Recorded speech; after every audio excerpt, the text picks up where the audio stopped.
এই শীতের সকালে সকাল সকাল যদি রোদের মধ্যে বসে খুদের ভাত পাওয়া যায় তাহলে বলো তো ব্যাপারটা কেমন হয়। দারুণ হয় তাই না? তো সেই জন্যই আমি সকাল সকাল আজকে খুদের ভাত রান্না করার জন্য চলে এসেছি। তো এদিকে হাঁড়ি কড়াই সমস্ত কিছু বসিয়ে দিয়েছি। আর একটা সমস্যা জানো তো, আমি কড়াইতে না খুদের ভাত রান্না করতে পারি না। সবাই দেখি কি সুন্দর কড়াইতে রান্না করে, আমি সেটা আর পারি না। তো সেই জন্য আমি হাঁড়িতেই রান্না করি, ভাত যেভাবে রান্না করে ওইভাবেই।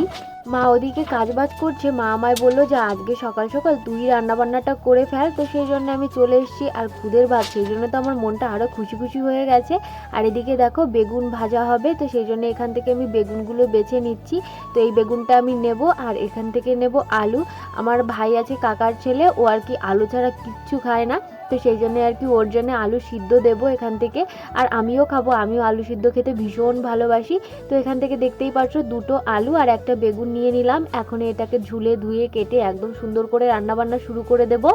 এখন তো ঠান্ডার সময়, এখন সকাল সকাল মাঝে মধ্যেই কিন্তু খুদের ভাত খাওয়া হয় আমাদের বাড়িতে। আমার কিন্তু ভীষণ ভালো লাগে। তোমরা কারা কারা খুদের ভাত খাও সকাল সকাল এই ঠান্ডার সময় অবশ্যই কিন্তু কমেন্ট করে যেও। আর একটা কথা, এই ঠান্ডার সময় উনানে রান্না করতে কেমন লাগে বলো তো? দারুণ লাগে তাই না? গ্যাসে রান্না করতে কিন্তু একদম ভালো লাগে না, বিশেষ করে ঠান্ডার সময়।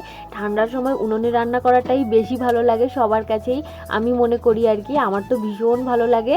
আর এই ঠান্ডার সময় আমার একটা সমস্যা কিন্তু প্রচুর হয়, আমার পা দুটো পুরো বরফের মতো ঠান্ডা হয়ে থাকে সারা দিন সারা রাত। কখনো মানে মোজা ছাড়া আমি থাকতে পারি না, মানে ভীষণ আর কি প্রবলেম হয়। তো সেই জন্যে আমি পাটাও উনানের ওখানে গরম করে নিই যখন রান্না বান্না করি আর কি। তো এদিকে দেখতেই পাচ্ছ রান্না বান্না সমস্ত কিছু হয়ে গেছে। আর এখন আমি বসে বসে খাচ্ছি রোদের মধ্যে। এখানে আলু সিদ্ধ, বেগুন ভাজা আর একটা মাছ ভাজাও আছে।